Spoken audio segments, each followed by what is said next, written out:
3, 2, 1, good morning, good afternoon, good evening everyone for wherever you are, and for some ungodly reason you still have the boredom to watch the shows that I'm making.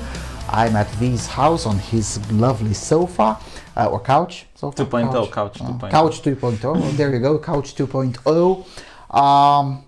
It's been exactly 1 year since we spoke at your partially renovated apartment. Yep. And out of pure curiosity, 2 days ago I not really reviewed, but skimmed through the video that we made last year, and fortunately you were right on the medical side. Unfortunately, I was right on the political side. Yeah. What the hell is going on with us? Well, let's get more specific. Like, which political side do you? Yeah, well, we were discussing then, before the panic with the Wuhan flu started, we were discussing, look, that's how I started, red pill me on the Corona channel. And you were saying, well, you get demonetized if you even speak about it. Yeah. Nowadays, at least you don't get censored if you speak about it. No, but like videos can be taken down. It's against the terms of service to do certain things. So, Yeah. for example, I believe comparing it with the flu cases is one that Really? Yeah. Or you get only demonetized. No, it shuts down their channel. They shut down the They channel. shut down their channel. Yeah, there have been people who had their channel shut down. Well, I guess if you insist too much on it or things like that. If it becomes a scandal. Or if it becomes a scandal. Because, I'm thinking there was that Romanian chap that I did an interview with. Well, in English, I did the interview with about the Romanian Revolution, because he's a documentarian of the Romanian Revolution. But in Romanian, we did an interview about the Wuhan flu, because he wrote a book about the Wuhan flu. Yeah, sure, some of his videos got deleted, whatever, but they never shut down his channel, even though his videos went into millions of views. It depends the time period. It depends on how influential the channel is. It depends on what exactly you said. But I know people who had their entire livelihood destroyed because they were, for example, criticizing government, criticizing World Health Organization or local government orders. It's in the terms of service. That's dumb. That's dumb. I mean, the Wuhan Home Organization. Sometimes they contradict each other, right? But so like, who do you side with? Yeah, the Wuhan Home Organization or the World Health Organization, they contradicted themselves within the same week. Oftentimes. Well, science is always evolving, right? Yes. I know it's a dynamic situation. Therefore, it's a dynamic situation. Yes, like more results come in, more input comes in, as they were unaware of it at first. Yeah, and I was asking you then, red pill me on Corona channel, and you said it's impossible to talk about it. Yet we did, and nothing really happened. Well, yeah, but our interview didn't get 100,000 people watch. It didn't. Although it got more downloads on the audio only side, which were. And I think we didn't say anything that's against the terms of service in that interview. Like there were no terms of service about this. Weren't, but like even with ones today, like that interviews would be due to the guidelines. Like we didn't do anything harmful. Yeah, we didn't. We didn't go fully hate agent. Right? Like Facebook. YouTube doesn't have hate agents. No, they don't. They don't. Like they even allow Alex Jones to be interviewed by Mini Beanie, Tim Pool. Yeah, they don't allow him to have his own channel. But to be a guest, yeah. Right. Allegedly. I mean, I don't know what would happen if I would invite Alex Jones to my channel. If I could, I would. You would, huh? Yeah, sure, I would. There is one exception, though. I think if Joe Rogan got hit because. No, I think like there was a case when Andrew Anglin was invited to a channel and they shut down that video. So like I think there might be like certain people, like if I were to invite like I don't know some representative of ISIS or something, like maybe they would shut down. But like other than that, they don't have hate agents. Well, it's gonna be difficult to invite someone from ISIS because there aren't that many of them hypothetically, alive. Yeah, there aren't that many of them alive anymore. They didn't survive the Trump administration. That's true. That's true. By the way, glorifying bombing of ISIS, is that against terms of service? Yes, I think. Well, it's very ambiguous on YouTube because you can have like CNN that shows pictures of children dying in Syria, and that's perfectly okay. Like I think you can even see ads on those videos. If I were to find a child that's dying in the street and I'm videotaping it as I'm calling 911 and I want to, like raise awareness of a public issue, I think the video would be taken out. Like you're not allowed to show that. I guess they impose some, you have to censor the blood or things of that nature. Even then, it would be disturbing images, or like. Or maybe it would be restricted only for adults. I've seen some of that happening. Yeah, like sometimes it's completely arbitrary, right? Sometimes they allow it, sometimes they don't. It's risky. It's gray water. Because I remember it was March the 7th when we spoke last year, and I might have exposed you to the Wuhan flu, because little did I know I might have had it already. I don't think I had it, but yeah, you got sick afterwards. Yeah. No, very, very short afterwards. And at the time we were discussing in terms of people falling randomly on the streets because of it. And you were saying, well, it's probably not like that, because if it spreads like a flu, then it probably resembles a flu, even if there are complications from it. Has the science evolved enough now? I guess if a person doesn't get treatment and you are forced to go to work, I assume like in China, in an authoritative government, it's like, okay, you have to go to work even if sick, then yeah, you could fall down on the street. But most people who are sick in Romania, they take time off, they stay at home, or they go to the hospital. So no, I would not expect people to be falling on the street. Well, it didn't happen in 1 year. Because people stay at home. But again, if you are forced to go to work, let's say Ceausescu was back, right? And you have to go to work even if sick.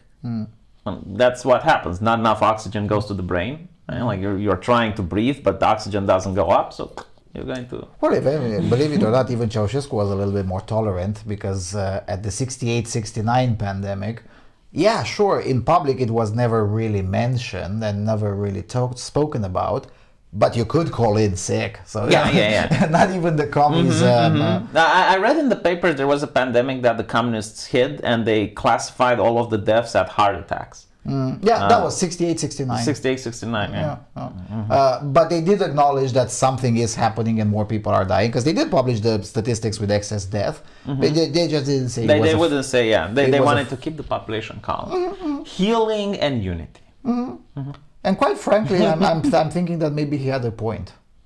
Because, but then again, there was a different generation. That generation was accustomed with warfare and being bombed.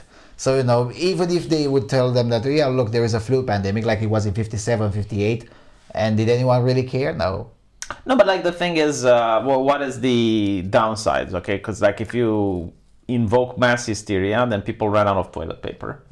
The stock market can crash. You can have people who don't go to the hospital despite the fact that they're sick. This is a problem we had in our country, and I don't think I don't think anywhere else did they say that if you test positive and you have mild or no symptoms, you have to go to the hospital. Yeah, that happened until in every country that I know, it's no. Including China. Including China, yeah. It would be are you sick? Yes. Okay, stay at home.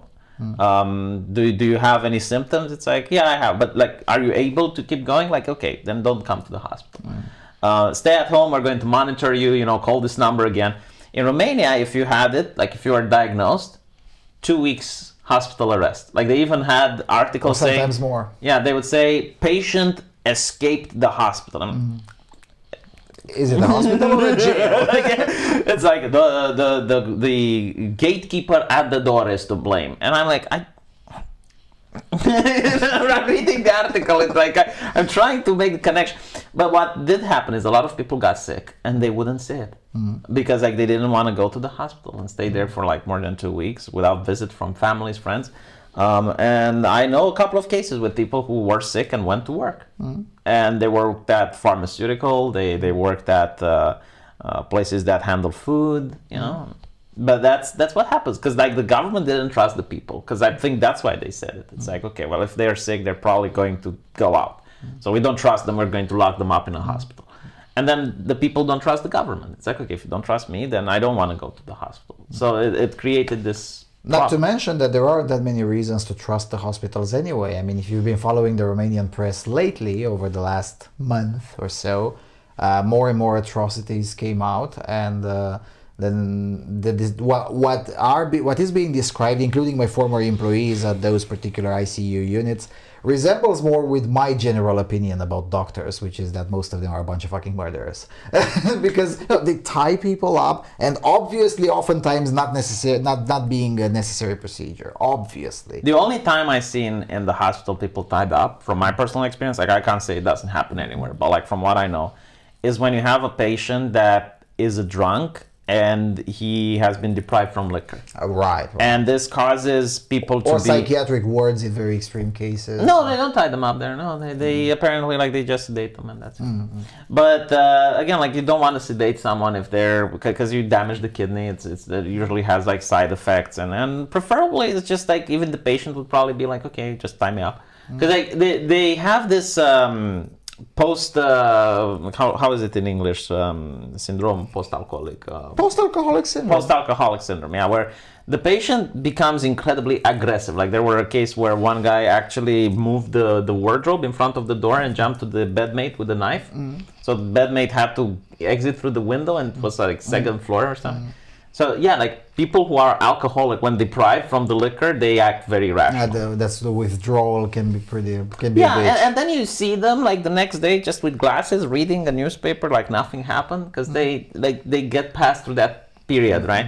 And we're not talking about any type of drunk. We're talking about chronic drinkers. Right? But that's the only time that I have seen people tied to the bed. Now, in an ICU, maybe the ICU is not usually made to keep people on there for more than a couple of days at most. Okay, so it's probably very painful. The patient has to be awake, put back to sleep, and I guess he wakes up, he starts pulling away at his catheters, and could maybe that's why, but it's still not justified. And it's especially the more horrific when you read cases of people held in ICU units for 30 days, 40 days. It's I mean. Why? Technically, you can do it, but it's not designed for that, because it's going to be very difficult to detubate these people. That's how my uncle died of COVID. Okay, he went to the ICU. They kept him there, and they did the artificial respiration. But then when they pulled the respirator off, he couldn't adjust himself to normal breathing. So they just weren't able to deconnect him. In March 2020. Intubation was considered, one possible way of treating it. In the meantime, we learned that probably a lot of people would have survived had they not.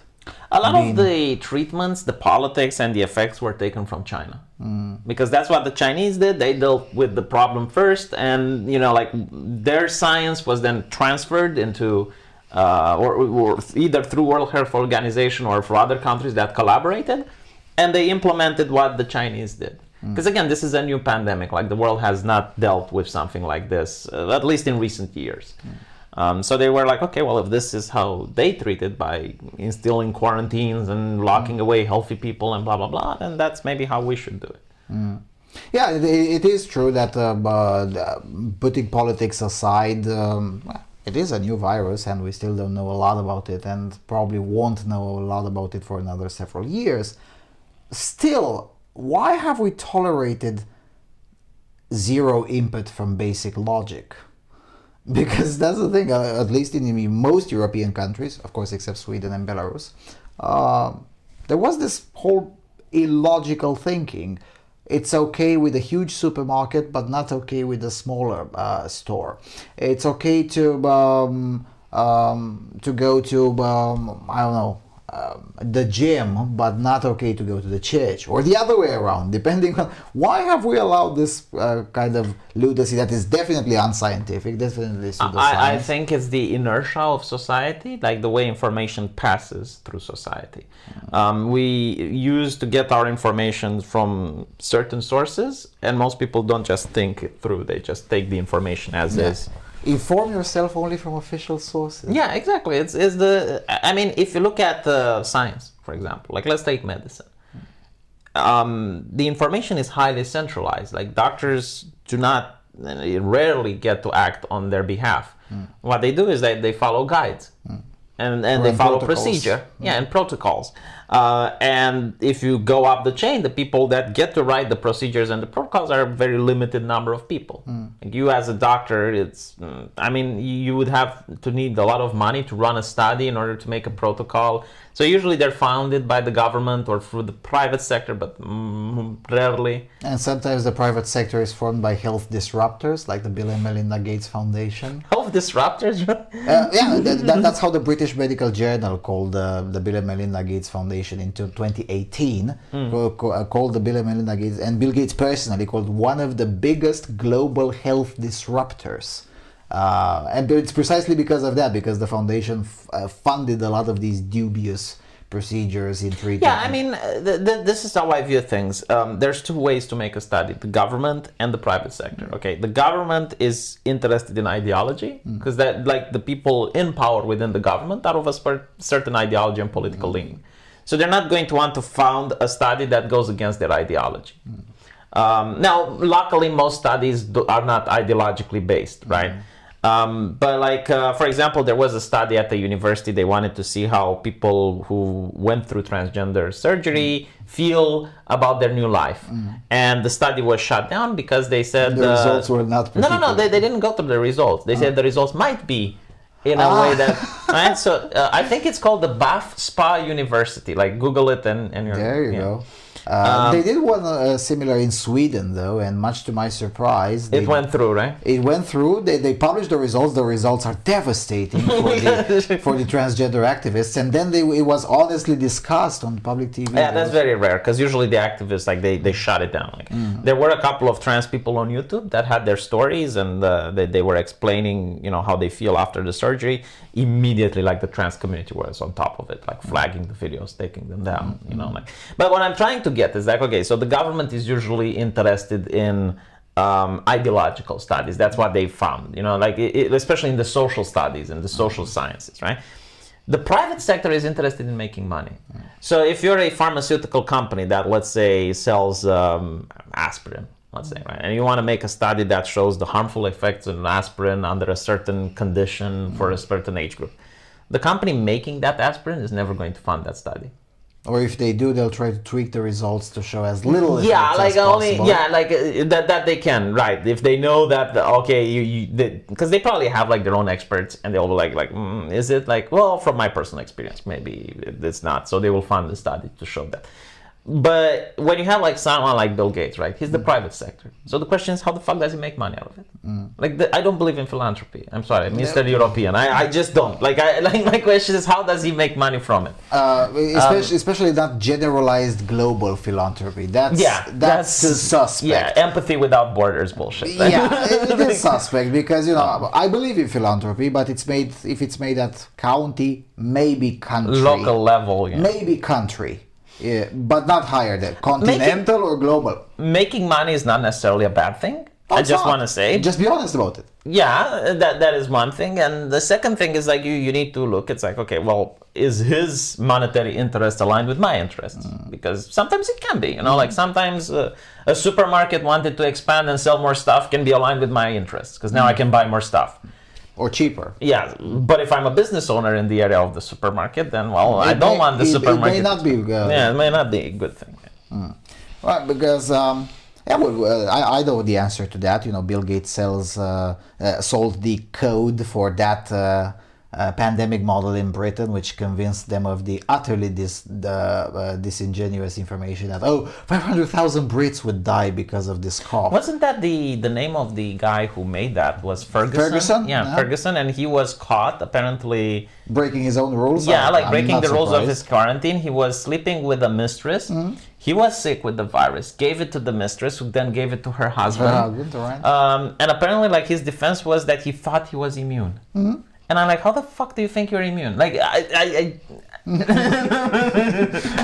yeah, and in the real world we do something called a test, and we test whether we're immune or not. Well, that's what Thomas Sowell likes to say. There's intellectuals and then there's smart people, like chess masters. Intellectuals, they never get punished for making a mistake. Yeah, which can affect millions of people. They're never held to account. An engineer that comes up and creates a very beautiful bridge that looks beautiful on paper, and his idea makes a lot of sense. If the bridge collapses, he gets sent to prison. An intellectual that can reorganize society and has the ear and influence of politicians, and it's the same like... the politician gets to pay something, either loses his career, maybe not doesn't get re-elected, but the intellectual behind the idea rarely gets paid. Even the politician, like I hate the idea of politicians being allowed to get loans for a country. I mean, if I take a loan to pay this house and I can't pay it, I need to pay for it, right? Like I need to sell the house. You sell the house, your future earnings might be capped, so until the bank gets all of their money If back. I start a business and it goes bankrupt, I suffer. What if a politician can't pay the debt that they loan for a country?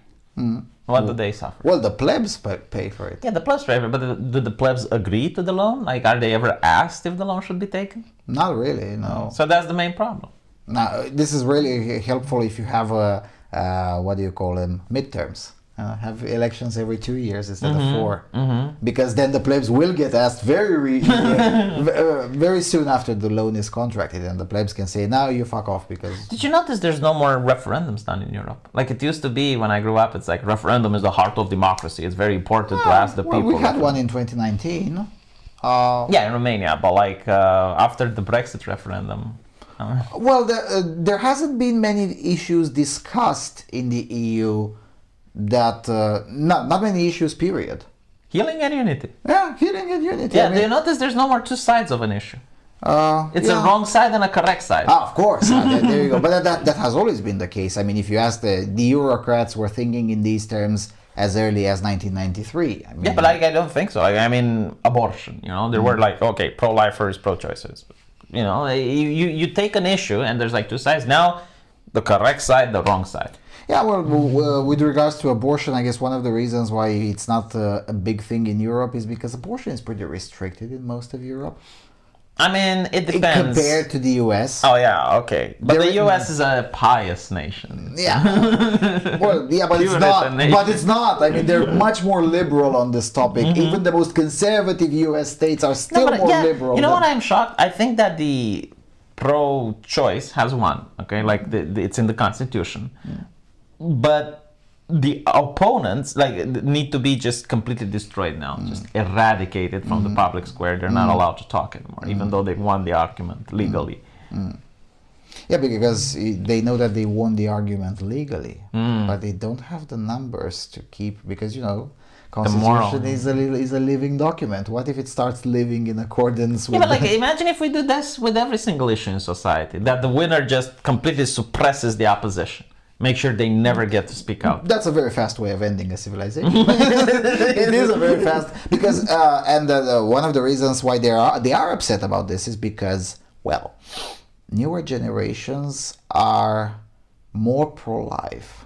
Are they? Yeah, because technology. They get to look into how a pregnancy evolves. And they can Google it. They're much more. They're very difficult to convince with the clump of cells argument. Which our generation was easier to convince, right? But the kids can look in real time and they're like, that's not a clump of cells, mate. That's just it. Conversely, by the same token, the same generations are also more liberal on things like gay marriage, right? So gay marriage will like science allows you to inform yourself much better. So gay marriage will probably be won as a legal argument almost everywhere in the next 20 or 30 years. But the pro-choice argument will probably be lost almost everywhere. Really? You think so? Yes. I don't think it's a good idea, though. I'm not saying it's a good idea. Yeah. I'm saying what the trend is. My argument is that there's one difference between social stigma and legality. Because you look at Romania, which criminalized abortions under communism, and you had the rise of the underground doctor mafia, which spread hepatitis because they wouldn't clean their... Because that's what the commies never understood. The market always finds a way. Just because you make it illegal, it doesn't mean it becomes illegal. Parties, right? 150 people, parties, gatherings, dancing. They're forbidden now under the pandemic rules. Are they over? No. Everyone knows that they're not. Yeah, I mean, it's difficult to enforce, you know. Like, what do you do? Go on a person's private property to see how many people are there. And even if you go, yeah, you can count them from all the way out from the fence, but you cannot come in. Or if you do, you know, that thing called I'm surprised that the Romanian legislation doesn't think about taking the numbers plates of the people that went there and then just pay a visit to their house. The police officers can do that, but they don't have the legal authority then to visit them afterwards and say, well, we saw you there. Well, so what? Mm-hmm. Yeah, that's true. Because why? Because most of the pandemic rules are enforced via the administrative code. And the administrative code relies on someone seeing it there and issuing the sanction, or very soon afterwards, 1 or 2 hours afterwards, not 2 days afterwards or 3 days. Agentul constatator, the agent that notices the crime, right? And issues the fine there. It's not via criminal code, because we're still not a dictatorship. Yeah. It's just some sanitary fascism here and there. But but that's the thing. We did tolerate too much. I mean, when like the thing that shocked me is that in very few places, like in Europe, you had the requirement to have papers when you go out of the house. And it wasn't like the fact, like, because we had the quarantine. I might need the paper to get back from your place back to my place in Iași, because it will be after 10 p.m. Yeah. Like, this is the weird thing, right? Because it says you are allowed to leave the house for certain things, right? So to buy essentials, to take care of a loved one that doesn't have family members, like, it was a list. But you also had to have your ID card with you, and you also needed to have like a document signed under perjury. Sign affidavits. Yeah, for the reason of why you're leaving the house. And the police would look at the exact wording, like if you even left for the proper reason, but you worded it improperly, you could get, I think, was one of the highest fines in Europe, like $2,000 or something like that. In a country where, how much is the medium income? Nowadays, 700. $700, right? 800. Yeah. And sometimes the fines were even more than that. I mean, 25,000 lei, that's $5,000. But I think, but I think like people started hating that, which is why it was never re-implemented. Not only that, but also the Constitutional Court flattened them all. It probably destroyed a lot of the economy for the state, because most city halls they take into account the fines that they have to put them into their budget. In order to put the budget for the next couple of months, and then they're like, okay, well, all this money that they got in, now they don't, because they have to give it back to the people. And all of the money that they were expecting soon for the fines to be paid, there's definitely not coming anymore, because the Constitutional Court said, I mean, a lot of people probably didn't pay it because they couldn't. Imagine making $300 a month and having to pay a $2,000 fine. I mean... And, of course, our people don't really prioritize the needs of the state anyway, which is good. They shouldn't. As opposed to Sweden, where they do.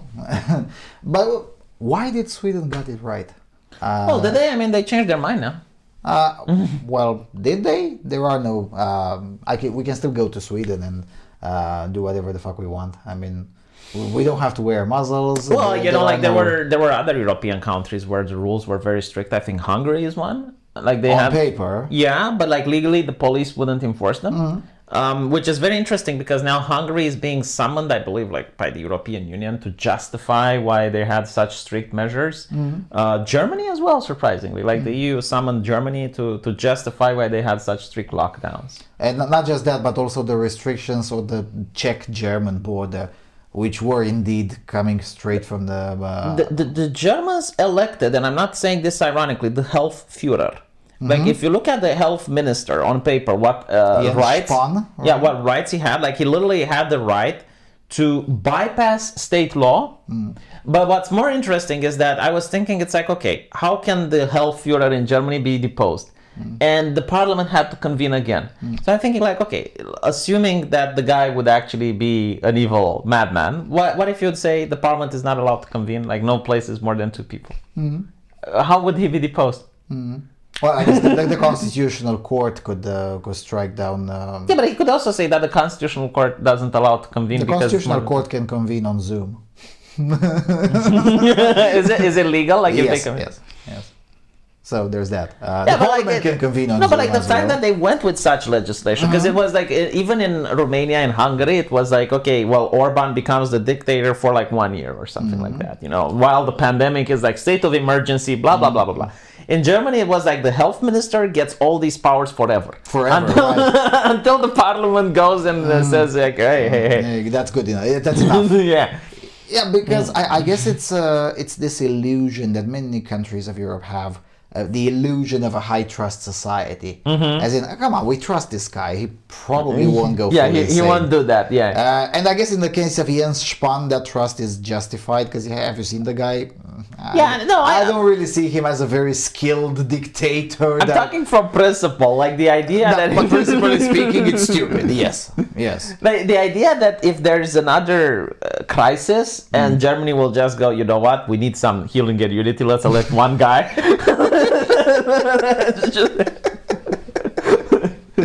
Right. Let's name one guy and then say, oh my God.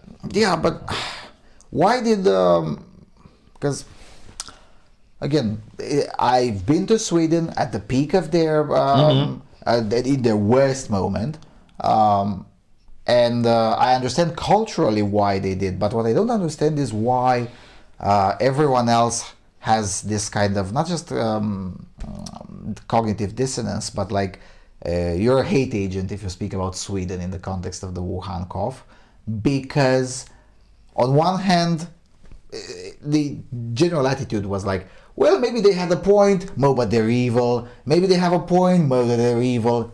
Nobody can make their minds up on whether they had a point or not. Well, I did, but I'm an extremist. But most people can't. You read The Emperor's New Clothes, right? I did. All right, so imagine Sweden is the kid. Yeah, no, see, it's a different understanding when you read it now than when you read it there. You have the tailors that are the experts, right? And they're the ones that are crafting the beautiful clothes that stupid people cannot see. Now, imagine if you're in the crowd and you say that the emperor has the most beautiful, luxurious clothes you have ever seen in your life, right? But then it's revealed that the emperor is naked. Are you going to change your mind and or are you going to insist, no, the ones that are saying this are stupid? And whose side do you think the emperor is going to fall on? Is it going to be your side, or is the emperor Probably going to agree with the right. kid? Yeah. Right. Yeah. So that's probably. It's difficult to admit in public that you were wrong. Yeah, that's the thing, you know, and not to mention like when people stake their reputations on something, because if people come out, because it's the most important resource for a company is the reputation, right? So if you put your reputation on something and then you're admitting you're wrong, it's like, okay, people go like, but what other things were they wrong on? So yeah, I mean, but with companies, fine. But we were talking earlier about intellectuals, right? They work for companies. They don't pay any price for being wrong anyway. Of course, yeah. So why are they having so much difficulty to say, you know what, it's a new virus, we really don't know everything about everything. Okay, maybe this one could have been treated more. People would ask for the resignation. I mean, they ask resignation for smaller things. If they would admit they're wrong, then it's like you need to resign. Yeah, I guess. And and it's true, at least with intellectuals, many of them are really, really useless people in general. I mean, they really can't do anything else. So if they lose their position at whatever, and insert university here, then they're done. I mean, I did see intellectual fall upwards. Like they get fired from BuzzFeed and then they work at New York Times or something like that. You know, it does happen. Aren't you going a bit too far to call BuzzFeed contributors intellectuals? They consider themselves to be intellectuals. Ah, right. So if they identify as such, they're above the code. They don't want to learn to code. Coding is for the working class. Right. If you make the connections, like miners who lose their jobs should learn to code. Therefore, coding is for miners, and the journalist has clean hands. They don't. Speaking of learn to code, the lunacy and the panic related to the pandemic has given an extra boost, as if the sector already wasn't already doing great anyway, has given an extra boost to the IT sector. Does that concern you in any way? I mean, the IT sector probably won't be able to keep the boost because you make IT for something real. Like you make an app for that ties to some real economical thing that needs to have value. You make an app for people to be able to schedule parking spaces, but there needs to be in the real world people traveling, going to those parking spaces. So I don't think the boost is going to be maintained. I think when the economy catches back up, a lot of people will be fired because the boost is artificial. It was because the economy was stopped and people could work from home in the IT sector. So you're saying that the IT sector will just feel the crisis slightly later than most of the rest of the population. Absolutely, yeah. And then they're going to freak the fuck out, and they're not going to understand why. And it's going to be glorious. Yeah, they don't get it. Like I was telling the rise of the Covitard. The Covitard is the human being that manages to have a job and work and make money while demanding that everyone else that doesn't have food on the table to stay at home to protect the Covitard. And I'm thinking like, okay, with this mindset, eventually the economy is going to catch up to you.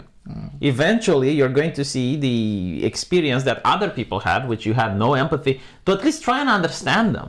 Like, not consider them that they're evil people trying to murder you because they're desperate to find a job. And it's going to come up, and these people are not going to get much sympathy because everything that they said is public record in social media. And people are going to be like, oh, so you were... the internet is forever. Yeah. Like, for example, there was like the Huffington Post did something magical, I would say. Like, I didn't think any company as progressive as the Huffington Post run by Bezos would do something like this. But they invited all their journalists to a Zoom call. And the password for it, I believe, was Beautiful Spring or something like this.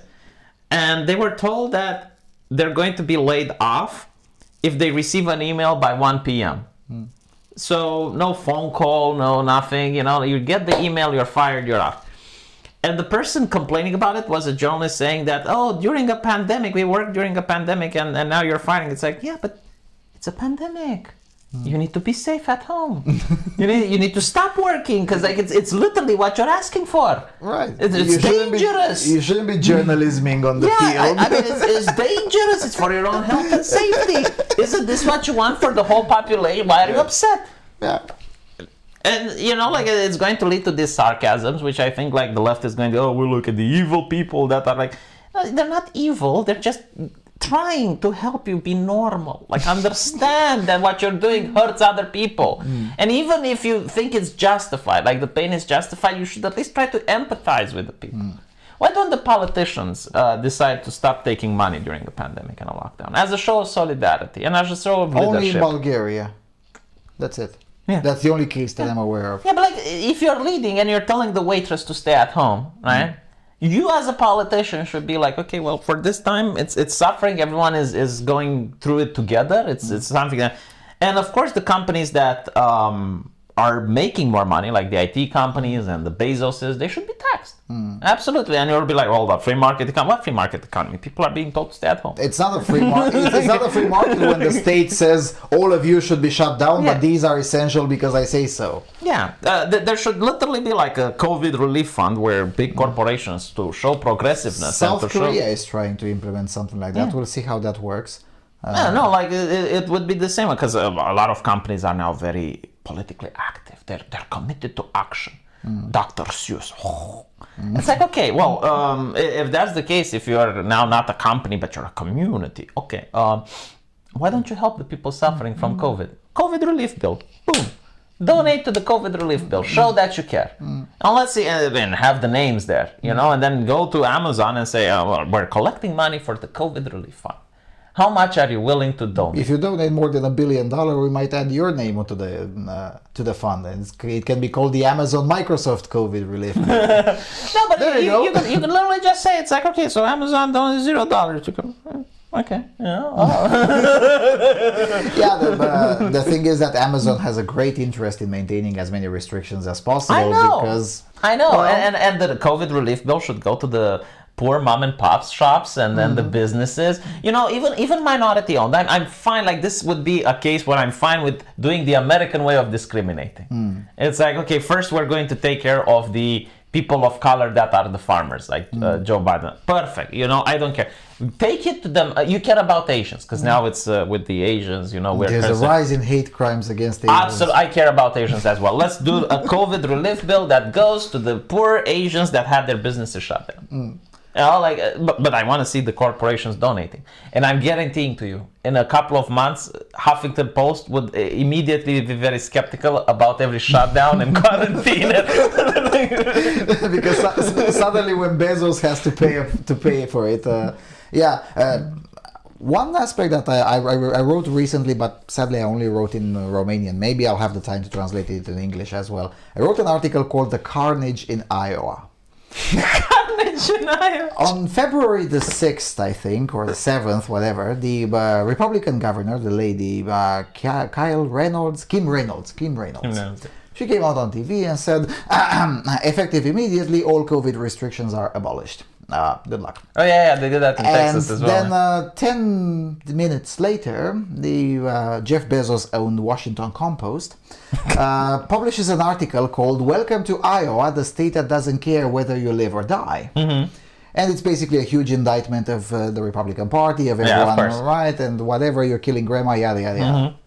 Well, it's been 6 weeks since then. Mm. Let's look at the graphs. Uh-oh. It's actually better than it was when. But I'll tell you why it's better than it was, right? Because saying that people are free to choose doesn't mean that people aren't going to still social distance, mask up. Some of them will, some of them won't. Some of them will, but there's a lot more people that are willing to be like, who are you to tell me to do this? Fuck you. And those people would do it if it was voluntary. Why is it that the left only views the world in black and white? Either it's compulsion or it's banned. Like they never try to convince people. Like, can you try to do this thing? Because people have grandmas at home. They don't want grandma to get sick, right? Grandma stays at home, but you go to work. Yeah, sure, people are willing to protect themselves and mask up and whatnot. Why does it have to be the government forcing people to comply? Because in their world, the world doesn't work without mandatory stuff. Maybe. I don't know. It's the same thing now with the so-called vaccines, right? On one hand, the politicians know that they are in deep legal trouble if they try to make any sort of mandatory vaccination program. It's the Nuremberg trials. Like in the Nuremberg, it's codified that you're not supposed to force people to have any substance injected in them, even by compulsion, like by public pressure or anything like that. Right. So on one hand, the politicians, they have to say that, look, it's never going to be mandatory because we can't. Even if we want to, we can't. But on the other hand, everything else is about the inducing into the population. Yeah, like companies have to... And... it's the same thing. How about you let me decide? Because, some of us might have very good reasons not to. And yes, people also have the right to be anti-vaxxers and be stupid in public. Or, just be skeptical of something that is experimental. My parents got the vaccine. My girlfriend got the vaccine. I'll probably get it as well. But I don't want to, force other people to do it. Like, it's their business what they do, I guess this is a little bit of a complicated issue because you're talking about diseases and it's like, okay, we need to eradicate polio and okay. Yeah, I'm willing to go with the more nuanced approach. Sure, if it's Ebola or polio. Yeah, if you're sick with Ebola, right, like the government, and I would advocate for the country to just force you to be in a quarantine while you're sick with Ebola or any contagious disease.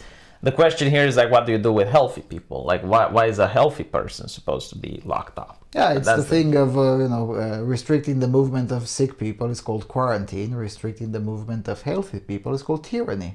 It has happened in history though, because I looked into it. Yeah, you would have a port and you have a ship coming from an area that's renowned for having the Black Death, and then they quarantine that ship, so the people on the ship are forced to stay there. Yeah, but those were people whose status was unknown, so we would quarantine them to find out.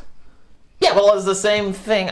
No, it's not. Yeah, I guess because it's for a year. Yeah. There have been villages though that have been also like that. Like everyone in the village quarantined, not allowed to leave the village. Yeah, but this is a new thing, which I think it's because China started it first, and everyone will Wuhanization became Wuhanization, yes, became the standard. How do we get out from this loop? I would be violating the terms of service. It's on my channel. Violate the terms. Channel, I think when people are faced with like the government needs the consent of the people at the end of the day, right? And if it reaches to the point where people don't consent to this, that's when it ends. Yeah, like in this city, technically speaking, everywhere in Romania, mask is a mandatory outside. When I'm in Bucharest, I'm the only one that's not wearing it. In this city, it's very rare to see anyone wearing it. You were shocked when I was wearing it. You were like, yeah, because I haven't seen anyone wearing it outside since I've been to Bucharest 3 weeks ago. I wear it because it doesn't bother me, to be honest. It's like, okay, I put it on. And the only thing that annoys me is when I have glasses and it blurs my glasses. Whatever, I'm not controversial by nature, basically, What annoys me is like shutting down businesses. That's where I draw the line.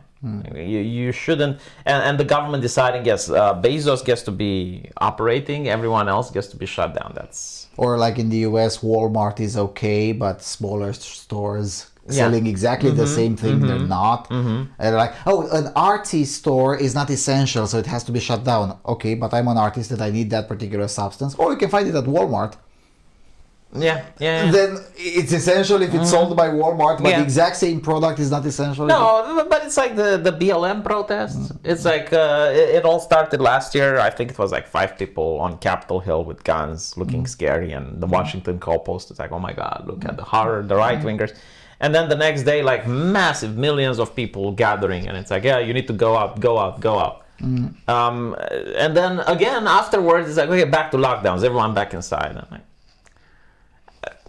like, are people not noticing? Like, how do you justify this to the public? Well, many of them did notice, because that's how when the whole idea started getting flattened pretty well. The curve has been flattened. Yeah, I mean, the information is obviously controlled. Like, you're not allowed to talk about it that much. Because like on social media, you don't know if you say something that's problematic or not. Non-transparent rules of engagement. Not transparent rules of engagement, yes. Because, but aren't you probably putting too much importance on social media? Because if you look on social media, I was explaining it to someone who hadn't been to Romania for several years, and his only connection was just reading the media, even the alternative media. I was like, oh, it sounds pretty terrible, should I come back? And I'm like, yeah, sure, you'll be fine. I'll be waiting you at the airport. And they're like, yeah, but isn't it restricted to do this and that? Nah, you'll be fine. And he kept on disbelieving, because he was reading in the press, and from the press's perspective, we're one of the most panicked nations in Europe with regards to the Wuhan flu. And in reality, it's not really like that, and it's a lot more complicated. That depends from city to city, yeah. I don't think I'm putting too much impression on social media. I think it's a very powerful tool for people to organize. And if you can't organize, the opposition organizes better than you, then you get outnumbered. No, well, the opposition is allowed to organize to begin with. Well, yeah, and they organize better than you because they can use social media, right? And if you can't use, then you can't have protests, or you can't have any meaningful discourse. So no, I think like without social media, the opposition wouldn't be able to organize either. Like it would be on equal terms, equal footing. But it's like giving a megaphone to only one person in the room. Well, in Romania, we're experienced with that in 1990.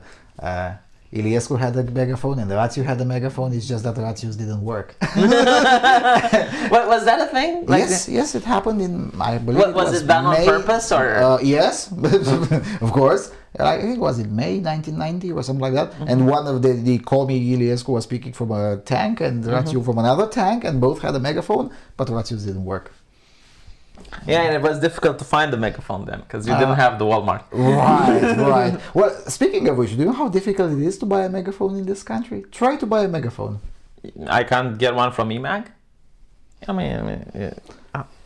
They're very conspicuously out of stock routinely. Hold on, I'll find it. Of course, I think I'm not saying it's impossible. I'm just saying it's very difficult. Well, I'll just check one store and I'll see. It's portavoce, right? Is that how we call it? I guess so, yes. And sometimes they are out of stock, and you have to keep on wondering who's buying them. Yeah, sure. And then they are available, but these ones. I'm not talking about these ones that are amateurish. I'm talking those more semi-professional like these ones, more police style. Those are very difficult for some reason, and they're not illegal. I mean, they have them in stock. I guess like maybe it used to be, but now like I can. Because I was looking for particularly in early May, because I knew that the state of emergency would end, and I would need them for the protests. And I'm like, well, let's buy 10 or 15 of those, because I knew they weren't particularly expensive. I was only able to find 2. Well, maybe they did restrict them for a while, but now I can buy them. No. I know they restricted drones a lot. Drones, yes. Yeah, and putting cameras on your building is also very difficult. It depends on... I wanted to do it, right? So you're not allowed to view the exterior. And you're also not allowed to have them unless every single neighbor agrees. Like if you live in a tenant building. Yeah, but then again, you're in a residential. Here, yes, but like so the homeowner association gets to. Yeah, if I'm in a building, right, and I want cameras, because like in the building that I was at, various things were stolen, like a bicycle and something. And I was like, why don't we put cameras? You know, and there were people throwing garbage from the window. Those were the ones who opposed cameras. Yeah, and I'm like, let's just put cameras, and it's like no, because every single person needs to. You need unanimity, kind of like the European Union. Yeah, and I'm thinking it's like maybe it's because like with the cameras is so you can't film protests, like so you can show look how many people went there, or and you get to easily contradict the media, or go over a politician's mansion and show like look how much wealth this guy has. Yeah, that's an explicit restriction in Hungary. Yeah, but at least with the drones I get it, because you sometimes might mess around with the flight plans of various scheduled whatever, maybe. But in the cities, in the rural areas, that's honk, right? Because you know, especially between the apartment buildings. I mean, no, but even with the flight plans, like the altitude of a commercial flight is incredibly high. Like you're not if you're not near an airport. And then I'll tell you something else, okay? Like if your drone doesn't have a camera, you don't have to register it. So if it doesn't have a camera, then I don't mess with the flight system. Well, it's kind of like the rules inside the planes, right? You have to shut down your phone because potato, and I'm like, but there is no. I actually understand why. In the beginning, the rule was made when there were like those brick smartphones, and apparently like the signal would bounce. Yeah, that one was true, but it's not true anymore. No, but they maintained the rule because the closest thing to eternal life is a temporary governmental program, and that's one of the reasons why I'm asking you for an opinion on how do we get out of this loop, because I'm afraid that many of these pandemic politics. Yeah, you're going to get more politicians like our. That like when all the politicians are for, you get like a couple that are against, and people will just vote them massively. Well, just for that reason. So our 24. I see them growing. Like and by the way, like a lot of people are upset, but they're taking away from the social democrat electorate. Yes. But it's like okay, if it hurts the social, I mean, those people will always be there because like in a democracy, what Cristian Tudor Popescu fails to understand is that everyone needs to be represented. Or CNN. Or right? CNN, yeah. They're like, oh, we took away Trump. Yeah, but Trumpism is still there. Yeah. Those tens of millions of people. Well, that's why they're into the persecution phase now. Yeah, but good luck persecuting, the gun owners. And well, I mean, what I'm trying to say is that in a democracy, every single person has to be represented. And they will, whether you like it or not. Yeah, if you don't, they get violent. That's the reason we have free speech and representation, so that people get to have a say. Yeah. Now, it's okay if like 10, 20 people get violent, but when you get like big chunks of the population that are like they feel that they have no other recourse because no one listens to them and they can't talk, and especially when it's economical in nature, it's like you can't go to work. The Americans have a very good say that there are 3 ways to solve an issue: the jury box, the ballot box, and the cartridge box. Jesus, I didn't hear about that. I mean, I didn't know about that. Yeah, and I think there is a 4th one. There is a more modern adaptation, but I'm a conservative, so I like the classical one, right? We don't have a jury box in most of Europe. Trial by jury is a very rare thing in most of Europe. Maybe it's a good thing, I don't know. Sometimes it is a good thing, I agree. But what I'm saying, so, and the ballot box had, Dominions voting, sometimes it's a problem with that. So, sometimes the cartridge box can be very useful. But yeah, with the violence, however, there is only one country in Europe that actually solved it via violence, Serbia. Everyone else, no matter how violent they became, these restrictive measures still continue. Yeah, the government is very good at putting down and suppressing riots, but I don't think it needs to go to a riot. I think you can just work within the confines of the state, and you can just get rid of these measures. The problem is that there's a lot of international pressure to keep the measures up, especially through NGOs, journalism, shame, that type of thing. But again, like if they keep it up more tezahur, more. Yeah, but although in fairness, there haven't been yet any serious. Sure, I guess there's the lateral thinkers in Germany, which, by the way, has gotten so big that their protests have hundreds of thousands of people in the same city, routinely. So that's a political party, right there. Yeah, it's going to be interesting when that's a political party, right? It's called it's called the lateral thinking. They're kind of like our the alternative for Deutschland. The AfD is not really explicitly anti-measures. So that's one. They missed the opportunity, I guess. Yeah, that's one of the reasons why they lost some of their support in the very recent local elections. So lateral thinking party, or what? I don't think they registered it as a party yet, but they have enough supporters if they register as a party, they still have time. The elections they'll get persecuted by Antifa. They could get into the next Bundestag. Right? In Sweden, same thing. Sverigedemokraterna lost support because they were for the measures. Yeah, no, like every population is going to have like for and against. And if the people, like the ones with for, are going to be represented by 4 or 5 parties, that's going to spread the vote. But the ones that are against, if it's just 1 or 2 parties, then single issue voters. Single issue voters. No, I know legit people that were fined during the pandemic who went to vote in order to help the politicians stay home and stay safe. Like, okay, well, we understand it's a very dangerous pandemic, and we looked at how the Romanian parliament doesn't look very safe. A lot of people crowded there, a lot of elderly people. So it's like, we're going to vote for the bad members of society. Maybe because they're younger. Yeah, they're younger. Someone has to be into doing politics, and let someone from like Shoshoaka risk her health and safety and be an example on why people should.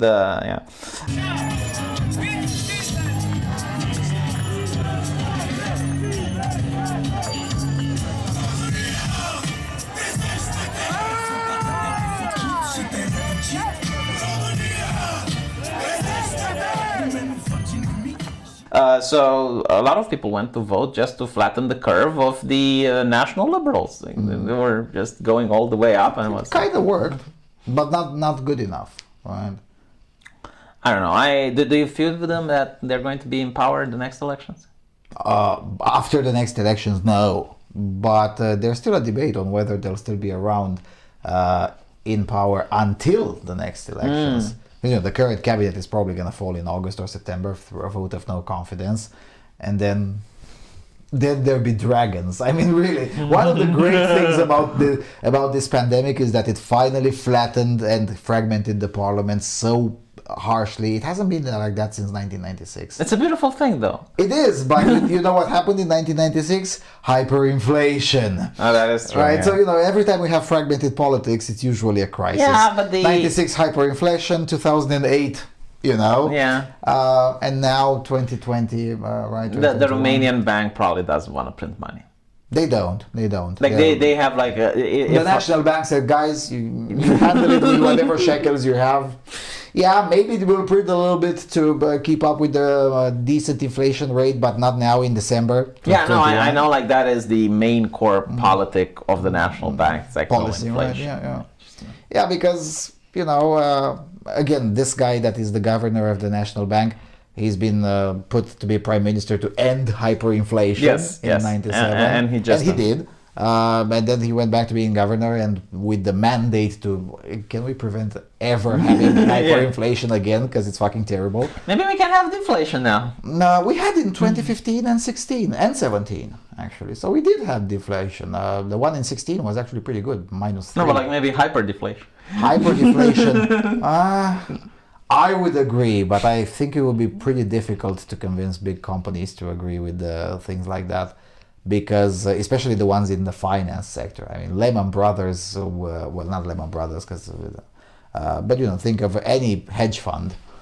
Now I agree, fuck the hedge funds, but buy stock. Buy GME. GME goes brrr, yes. Do you know it's back up? I think yes. 250 last time I checked. Yeah, something like that. I made a decent shekel out of that as well, but I didn't expect it to go that far. But I'm like, hey, this is fun. What's the worst that can happen? We can lose $50 and we'll be fine. To the moon. But yeah, you know, I was a chicken shit. Of course, I sold everything when I thought it would be the peak, and it didn't go much. You had paper hands. Yes, because you need diamond hands. If you want. No, I'm not into the same thing with crypto, right? I'm not into the HODL, HODL. You realize we could have been millionaires now? Yeah, if we had bought $1,000 worth of Bitcoin in 2011, we could have been not necessarily because it would have been very difficult to. Well, not the taxes, because you would pay those honestly, at least half of them. Those ones, who cares anymore? But the problem is, how do you exchange it into PayPal exchanges this now? Yeah, but do they exchange $20 million or $30 million or $500 million? You can sell it to other people, I guess. Yeah, but who's buying $1 billion worth of Bitcoin? Yeah, I mean it's a little bit more difficult. Musk, yes, but yeah, no, like you go to a broker and he will find the people for you. Like, I mean, if you have the money, then rest assured, like there will be a way. Yeah, that's true. I mean, money gives you options, so I guess there's that. Speaking of money, how deep do you expect the crisis to go? I'm surprised it's not here yet. What? I thought it would be here by now. Well, it's only been, a year? Well, yeah, a year, but since the regrowth has been allowed to happen. Well, it's been allowed last summer, but then started again with the shutdowns. So being a lot of uncertainty, the cash flow and the cash velocity is still not stable. So it's very difficult to tell. Like, look, I know a lot of people who made a lot of money during this time because like you have IT people who don't eat at home, who go out every single night clubbing, and all of a sudden they were forced to stay at home. All the clubs are closed. They're still making money. So like now they have like a lot of excess of wealth that they gathered, and these are the people that went and bought houses, bought furniture, that caused the economy in that part to boom. I don't know. I mean, the thing is, like, the desire of consumption is there. A lot of people still want to buy shit.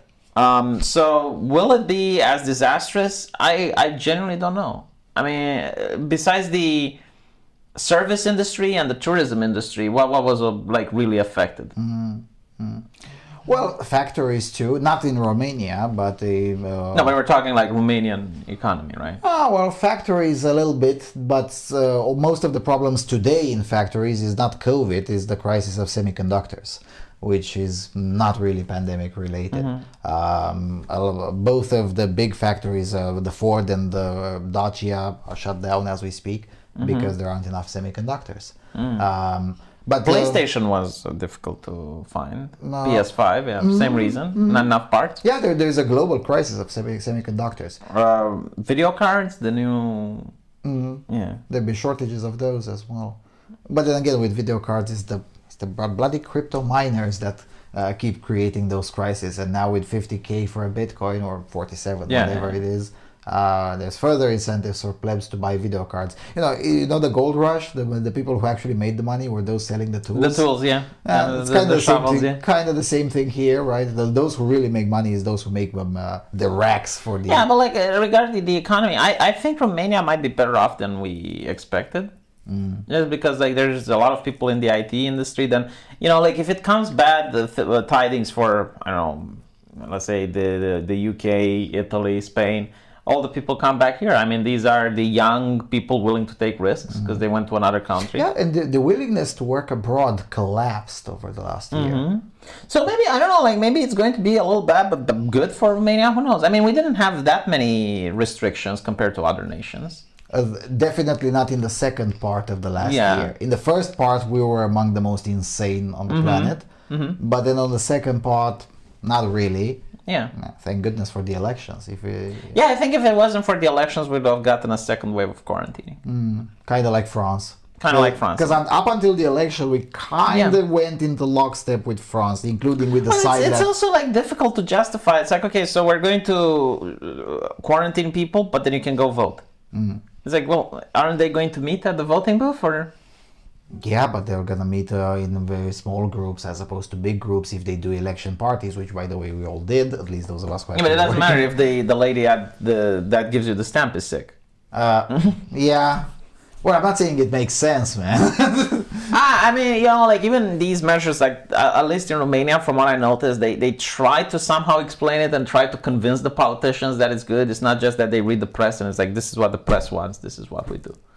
Yes, and one of the reasons is because in March, if you remember, the political conversation in this country was, let's have snap elections. I don't think they can do them in because Romania. The National Liberals were polling at 40-something, 40. And the parliament was actually kind of sweetening to the idea, well, yeah, sure, maybe, it's doable. It's very difficult procedurally speaking, and you need a lot of not just bipartisan but multi-partisan political support for snap elections, but it's doable. And the intention was, well, unless the hospitals really get full, let's avoid taking any measures, really. But then a lot of the, not just the press, but members of the public, young people, they wrote petitions to the government and say, what are you going to do about the cough? Yeah, because, no, I know why. It's because social media that you don't really care about does influence young people. Like they read the international press. Panic card bubbles. Yeah, they read the panic card press from the international places, and yeah, that's why it happens. And but then again, when they saw the effect, the politicians, when they saw the effect, they were like, screw those people and their social media. No. We need to get to a more honest evaluation. Well, the way I explain it is that when you go to, and you will deal with this if you're a doctor, like an old lady comes to you, right? And you diagnose her, you know what she has, and you're like, okay, this is the medicine that you need to buy. And the old lady says, I can't afford it. I mean, realistically, she cannot. And the medicine would make her better, but you have to give her a cheaper medication. Because which you know may not be as good. Which may not be as good, but like at least, because you know, everyone is like, well, saving lives is more important. Yeah, but the doctor bill still comes. Like, the surgery is important, but the bill is coming. Like, who's going to pay it? Someone pays it. What do you mean there are no free lunches? There are no free lunches, yes. Oh, goodness. Unless it's charity. But even that one is not free. Someone pays for the charity. Someone pays for the charity. There is no free one. Yeah, and the measures are expensive. Well, charity as in, I know, someone plants the tree and then gives you the fruits.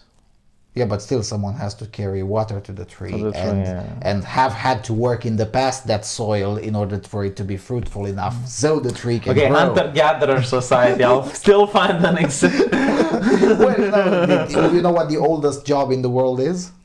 I thought it's prostitution. Nope. Hunter. Hunter? Someone had to have some wealth to give to the prostitute. So the prostitution is the second oldest job.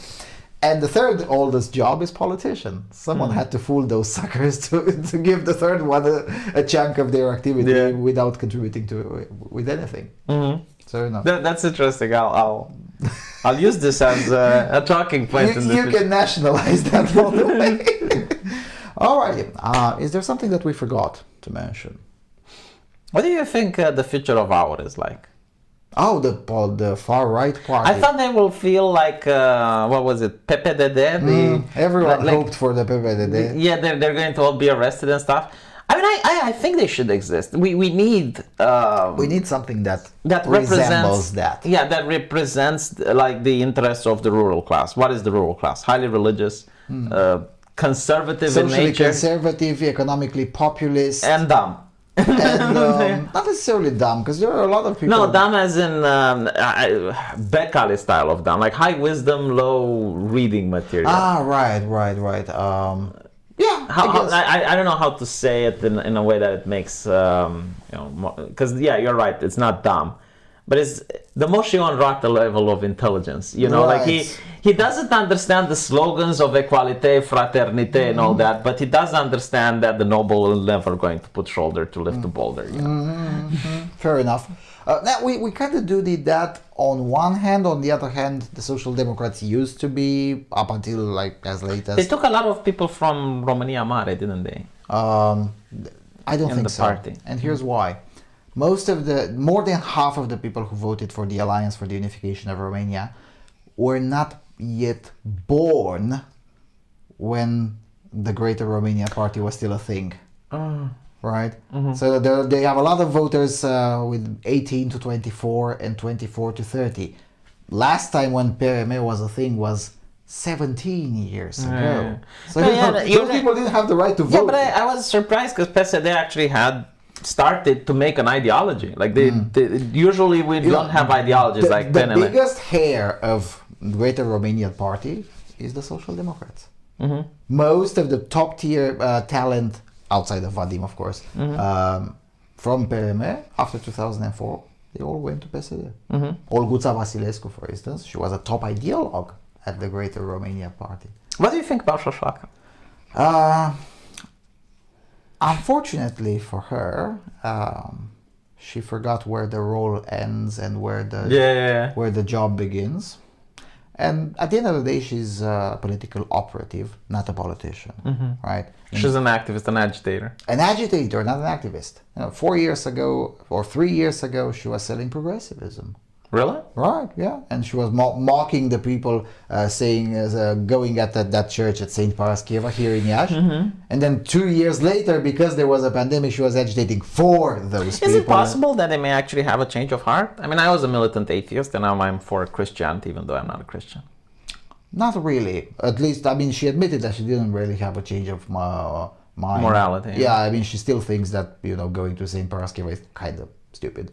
But at the same... I also think going to St. Parascheva is stupid. But I do think people should have a right to go to St. Parascheva. Yeah, that's how she argued it. Is she wrong? Yeah, she's the... I'm not saying she's wrong. Weren't you there with the night of the Boboteaz, I believe?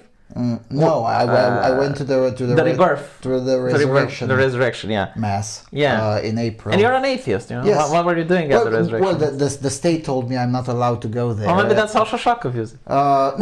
No, she's a lawyer, and she's like, I can make a good shekel off of defending fundamental rights, and that's at least something that I know I can do because that's her trade. Although she's specialized in family rights, and by the way, she's a feminist. Jesus, I'm I not didn't joking. know that. I'm not joking. Look up her interview with that guy from Securitate. What's his name? Ion Cristoiu. She says she's a feminist. Now, admittedly, then she goes on and say that modern feminists are all cancer. Now, so there's that. She's kind of more like maybe not even Germaine Greer. Got to look something even. Bell Hooks. Huh? Nah. Bell Hooks is with full racism stuff. No, she doesn't care about race at all. Now, look up for something more moderate than Germaine Greer, but from that kind of understanding. Because she's like, yes, I would like more women in politics, and that would be great and whatnot. But on the other hand, I look at all of the women who's been into the Romanian politics, and I'm like, I can understand why there are not that many of them. So what do you think her future is? Like, does she have a loyal base? Will she get voted again as an independent? It depends. It's too early to tell. What we do know, however, is that when she tried to make a protest to bring in her supporters, whatever, to protest the decision of being excluded from the alliance, nobody showed up. Nobody showed up. I think Aur would love her to remain in politics because all the media attention is now on her. Yeah, and they can do the machinations behind.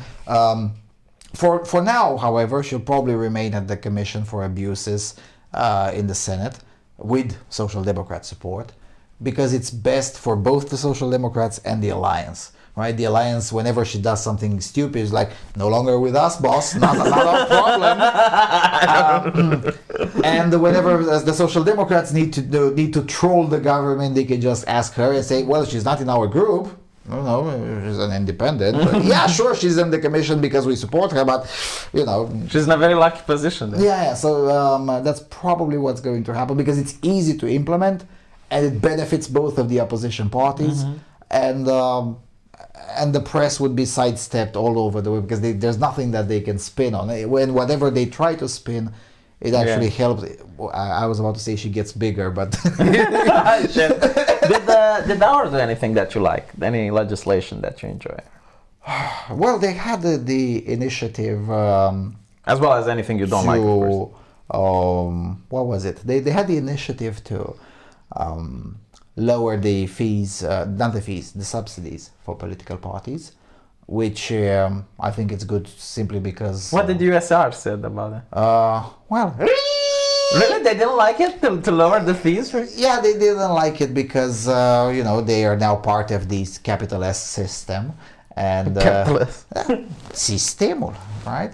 And, but the system's argument for the subsidies for the parties is be like, well, if we subsidize the political parties from the budget, and at least most or some of the election campaign will be somewhat transparent and the shekels will be spent somewhat transparent, we do flatten some of the corruption. Whereas if we don't subsidize the parties, then all of the campaigns will be run untransparently and nobody knows who's paying for what. Like in America.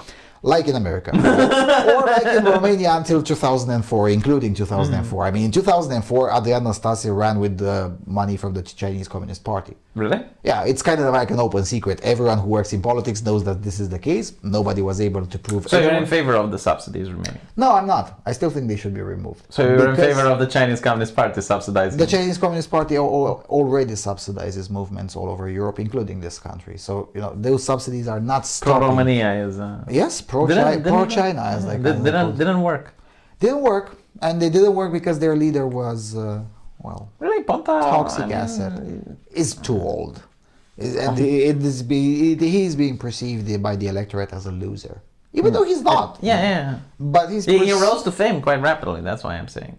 Yes, but he's perceived as a loser because he lost the presidency in the Social Democrat Party, even though he was a rising star, lost to Dragnea.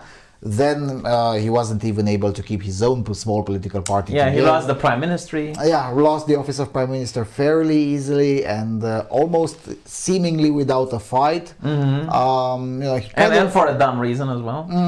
Yeah, and so he wagered multiple times and lost, and therefore the electorate perceives him as a loser. I'm not saying it's a correct perception, but I am saying that that's how they perceive it, and as a result, that's why it didn't work. He tried to play the card against the restrictions. The only political party before December 2020 that voted consistently against all of the restrictions was pro-China. It wasn't in the media. They didn't. It was in the media, and also in the official parliamentary debate with the leaders of all the parliamentary parties. He beat the drum against the restrictions and whatnot. But which other entities do you view that are pro-China in Romania? Entities, or people like journalists and with journalists, Iulian Bulai from USR is definitely a pro-China politician. He studied in China. He's married in the Chinese church. He speaks Chinese, and the only thing that that doesn't involve him doing NGO crap is when he worked for the Confucius Institute. I mean, it's very. Okay, here's another question. What do you think China's interests are with Romania?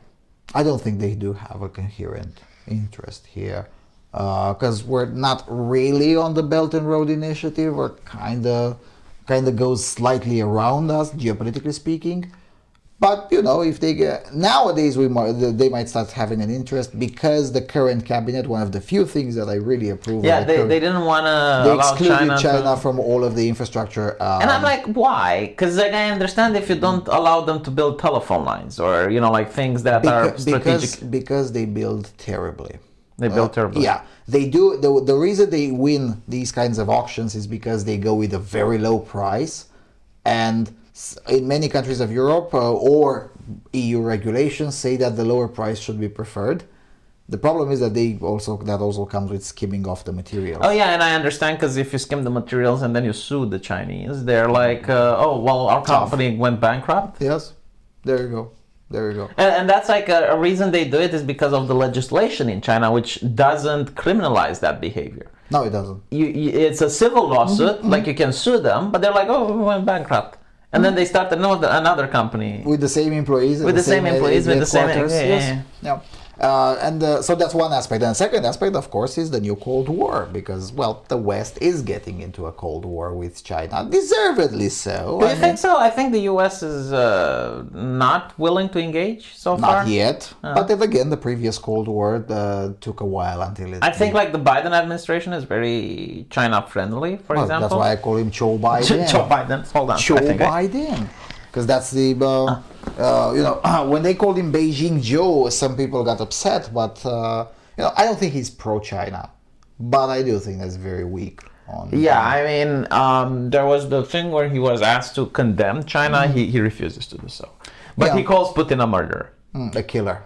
Yeah. So it's like when it's about China. Putin is a killer, but also China is conducting a genocide in Xinjiang. Yeah, well, that's their culture. That's different cultural customs or something like that. And I don't think that this is to do with necessarily like him being old and unable to pronounce himself. Like, no, I think this is legitimately like policy, and with the Democrats right now.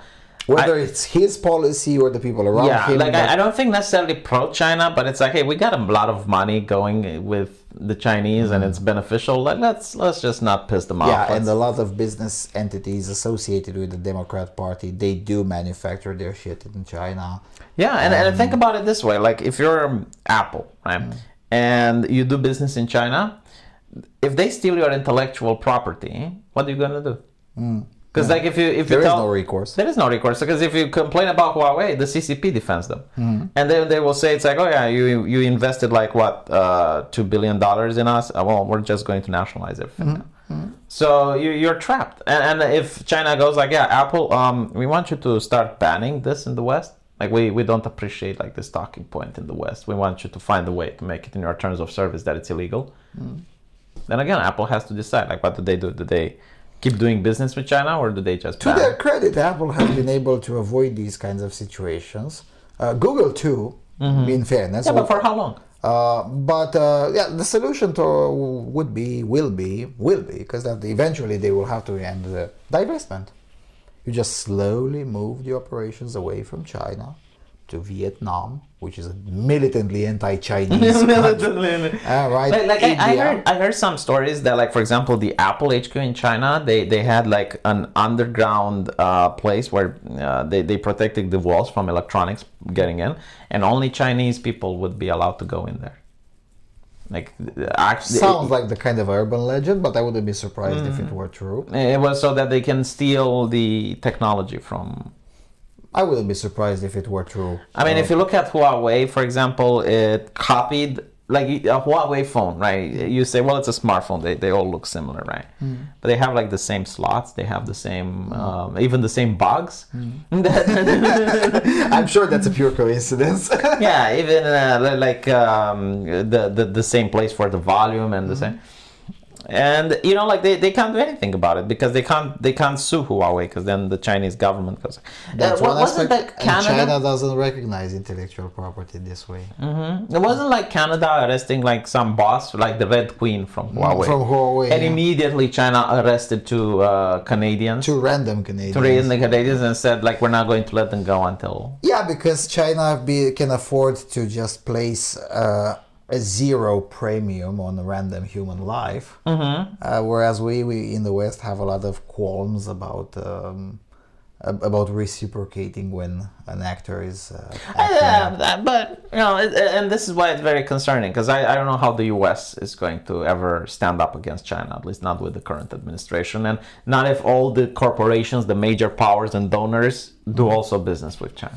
Yeah, in fairness, there is a slow movement to divest from China and move away investment from China. It started in 2017 and it continued all under the Trump. way. It's still continuing now, and it was. It hasn't shown any sign of even slowing down, let alone stop. And Vietnam is very helpful, very thankful for that. India as well. But this is a process. I mean, the process of moving most of Western industry into China took 20 years. Yeah, so the process moving out will have to take at least 10. Okay, maybe now we're faster, better technology, whatever, but it still cannot happen in. And not to mention, like, ideologically, given the politics of the United States, it's considered xenophobic to criticize another country. That's not why. Like, for example, there was this horrible shooting where some completely insane person went like... shoot a few Koreans? Asians, I don't know if... Korean women. Yeah, but like the newspaper... It was like a spa or a massage spa. South Koreans. The newspaper consensus is because they called it the Chinese virus that this happened. Like, they that's were what Korean. I'm telling you the newspaper consensus, right? So because of criticizing China, then people went like it came from Asia and they can't discriminate, I guess, between Chinese and Koreans or some shit like that. It's the newspaper consensus. Well, if they can't tell the difference between Chinese and Koreans, then maybe they're not racist. Oh, fuck me. No, but it's like the main issue with this, right, is that the ideology does not allow for criticism. Although I was highly surprised on how easy it was for France to all of a sudden be like, yeah, maybe Islamophobia and wokeness, maybe it's not really a thing, and maybe if you want to live in France, you should eat the baguette. Yeah, well, Macron is looking at the polls, right, and he's losing to Marine Le Pen. Do you think is it just that though? Because like at one point Macron doesn't do anything that doesn't advance his power.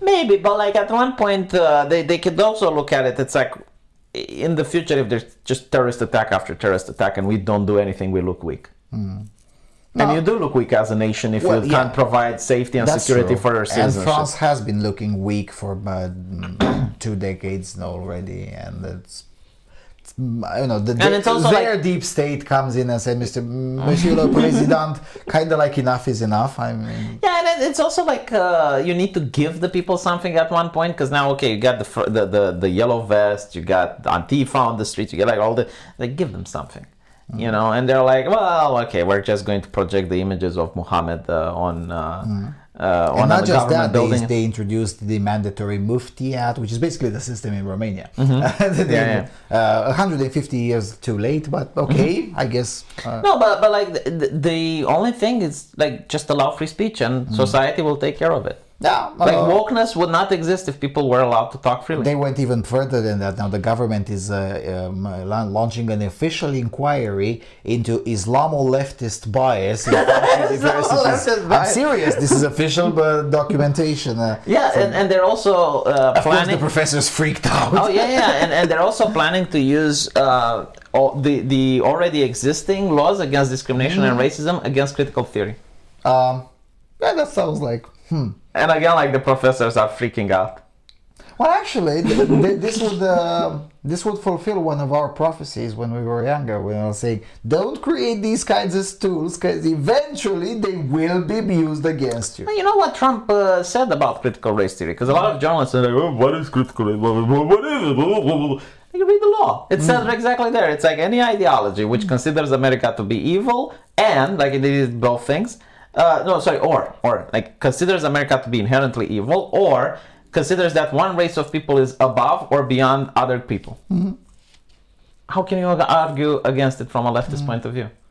No. I mean, if you're saying America is evil, okay, it's evil, but why do you need money from the government then? Why do you need money from an evil place? Well, if it's evil, then you don't need the dollars. And by the way, according to the founding documents of the Federal Reserve, the U.S. government gets to regulate all U.S. dollar bills, regardless of whether they're spent in the U.S. or France or China or, so as a result, leftists in Europe stop using U.S. dollars, stop taking money from MoveOn.org or from the Democrat Party, because, many of them are funded from the U.S. as well. U.S. aid and all of those, and maybe the government should regulate them away because America is an evil place. So why are you using? I'm really curious, like how long Americans are going to stomach this bullshit. Like the COVID relief bill, for example, money going to gender studies in Pakistan. Yes. And I'm thinking it's like if there's any nation worth subverting, it's probably Pakistan. But like, is now the time?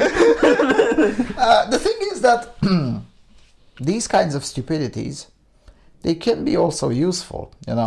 On one hand, the CCP, of course, doesn't tolerate critical race theory on its own territory. But it promotes it. Yeah. I was speaking with a Blizzard employee, and he said, you know what I found interesting? Like what? There is no diversity officers in China. Of course. They're not stupid. They know what's the best interest of their nation, and diversity officers is against the best interest of your civilization. By the same token, however, the U.S. ambassador in China, the other way around, the Chinese ambassador in the United States was posting on Twitter. Eventually, it got deleted. It was one of the rare cases when a verified Chinese account got punished a little bit, because they were saying, "Oh, look, we're taking great care of the Uyghur women. We're emancipating them, by sterilizing them and killing their children." And but we'll skip about that. But it's progressive. Where I still disagree. Why did he get banned? Like everyone should have seen that. I still keep the print screen and I keep on reminding everyone. But luckily, Twitter doesn't censor the print screen. But yeah, they did censor that one because... Do you ever think the social medias will lose power at one point? The current ones, yes. The general concept of social media, that's more difficult. When do you think Facebook and Google is going to... Oh, Facebook is running against demographics. What do you mean? Well, the user base of Facebook increasingly skews older and older and older. And young people. The new people are on TikTok? They're on TikTok. They're on. They now bought Instagram, but even Instagram is getting slightly old. WhatsApp, I guess. WhatsApp is not really social media. Yeah, it's owned by Facebook, but it's not really social media. What do you think is the new social media? Like BitChute and... BitChute, definitely not. The BitChute is quite nice for its relative freedom, but it's not something that will be a hot shot anytime soon, because that interface is for boomers. Yeah, it really is. Yeah. Now I like it, but I'm a boomer as well. What do you view as rising then? Parler was rising quite fast, but they killed it. I guess MeWe will be fine. I guess I don't know. I've never understood Parler because I was unable to make an account on it. I mean, the moment you have politicians and companies on a social media, it's going to do well. I think what's happening is that you might have the social media giants go to war against each other. Like that would be interesting. They are in a way, because there are things allowed on Twitter and they're not allowed on Facebook, and those kinds of differences will keep on increasing. Precisely because Facebook's user base skews old, and old people have different levels of tolerance than the relatively young woke Twitterati. Right? Twitch is going full commie. Twitch has been full commie for several years. But now it's just like the extreme out of all the sides. Like Hail CCP or something like that. Their mascot, I don't know if I can call him a representative, yes, was an Otterkin, a transgender Otterkin that had the video going like, "I now have all the power. Twitch has given me all the power, and there is nothing anyone can do about it. And there are certain people on the platform that need to be very afraid because I'm going to look into their account." Jesus fucking Christ. Okay. And they had the antlers, like the deer antlers, and. No, I don't know what happened to that lady, wonderful mademoiselle. I don't know what happened. I think Twitch. Are you sure it was a lady? Like I'm Do otherkins have genders? I don't know. Like they identified as a woman, but they had the antlers of a male buck, so I can't. But what's interesting is that I think Twitch went like come shh. And we never heard anything. But my God, there was a tsunami of shit coming their way, because the one thing you should never do is to tell the internet, "I have all the power and no one can do anything against me." That's one of the nice things, that you can always rely that the internet will find a way. Oh, they found websites where they posted disturbing stuff, opinions that aren't acceptable by today's standards, and there was a tsunami of shit coming their way, but then the pandemic happened. So I guess the conflict gets paused. But I expect something like the Chairman Pao situation on Plebit. Remember the same thing, Chairman Pao came in and said now she controls everything, and before you knew it, several days later, Chairman Pao was suddenly... No, that is the tactic that a lot of companies do when they want to make change that they know people don't like. So Reddit was the free speech of the internet at the time, and then was like, okay, well, it's time to censor because we can do that. And they got a controversial CEO, which implemented the really nasty policies, and people hated the CEO. And after, they said, okay, enough. And they fired her. They put someone else, and they maintained the policies. No. That's what Chairman Pao was. Reddit became like that because it was founder-centric. And once the founder died, there was no one there to believe in the mission. Yeah, Twitter was also free speech. Like Twitter was wing of the free speech party, But then again, Jack has gotten older and gotten a lot of money, and I don't know what's happening there. I mean, Jack definitely seems like a very disingenuous type to me. Zuckerberg fares as well. I think Susan Wojcicki seems the most genuine, and I'm not saying this because I'm on YouTube, but like out of all the CEOs that I have heard speak, Susan either is very good at her job and she's very diplomatic and knows exactly what to say, or like she's out of all of them, like I can definitely see myself having a coffee with Susan Wojcicki than with Mark Zuckerberg. Yeah, because at least Susan Wojcicki looks human. Yeah, exactly. But it's not only that she looks human; it's or that she's presentable, because most CEOs do that. But like, whenever she said something, it came true. Whether I've listened to Jack, and he said a lot of things, and like quite the opposite. Yeah, whenever she says something, even if you don't like it, it says, "I'm going to do this." Yeah, and she does that. Yeah, exactly. Or at least most of that. Yeah, I mean, and that's why I have a lot more respect for her than other CEOs. I think the lowest amount is probably the guy from Patreon, like that. Conti. Jack Conti. Yeah, like that. That is just a walking, talking liar. Not to mention, but the guy is pretty memeable. Like manifest observable behavior. Yeah, what the fuck is that? Okay, English is my third language, but still. Yeah, Zuckerberg is just evil. Like he posted there are chat logs exposed of him where he goes like, I can give you the email, the social security number of like 1,000 people or something. And it's like, oh my God, how do you have that? Like, they just given it to me, lol. It is just given me. And it's like, okay, well, if you have that mindset, then I know where to categorize you. And then but then again, I don't blame Zuckerberg for that. I blame the plebs who actually. Oh no, absolutely. But like, I'm the public, right? And I'm not supposed to trust someone that comes with. You're not the public. You're the product. Yeah, I'm the product, exactly. That's one of the reasons why I hope MeWe takes off a little bit, because at least with MeWe, if you want to be a speaker on the platform and have a decent or bigger audience, well, actually you have to pay. So you, as the content creator, you are the client of the platform because you pay.